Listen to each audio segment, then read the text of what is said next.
कई लोग इस पर बहुत सवाल करते हैं, हालांकि ये कई बार क्लियर भी है कि कृष्ण जी की इतनी भी पत्नियां रही हैं, और हमारे इसमें तो रहा है कल्चर में कि इतनी इतनी पत्नियां रखने का। तो फिर अब ये क्यों आ रहा है, अब ये शास्त्र अलग क्यों कह रहा है? और लोगों की ये बहुत सोशल मीडिया पे जेन्युइन, या समझ में नहीं आता ये जेन्युइन सवाल है या फिर कहीं ना कहीं उसको क्रिटिकल वे में देखने का अप्रोच है। आई वुड से कुछ भी बदला नहीं है। फर्स्ट थिंग, कोई शास्त्र कभी नहीं बदलते। जो इटर्नल ज्ञान है वो कभी नहीं बदलता। हाँ, पर्टिकुलर समय, time, place, circumstances and audience, इनके लिए ज्ञान खुद अलग अलग होता है, वो बदलता नहीं है। मतलब कि जैसे कि हमारे यहाँ युग धर्म होते हैं, तो जो हमारे यहाँ सतयुग में जो धर्म था लोगों को आत्म साक्षात्कार के लिए, वो अलग था। जैसे कि वो था मेडिटेशन।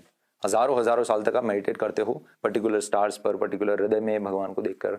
बहुत सारी अलग अलग रीतें थी। हठ योग है, ये सारी चीज़ें सतयुग के लिए है मेजरली।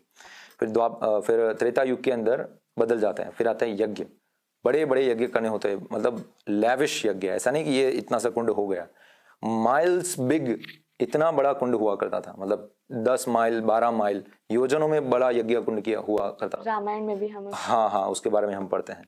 और उसके अंदर भी ऐसी ऐसी चीजें चाहिए होती थी कि जो अभी अवेलेबल ही नहीं है। जैसे कि सोने के 6 प्रकार अलग अलग, 5 या 6 प्रकार अलग अलग है।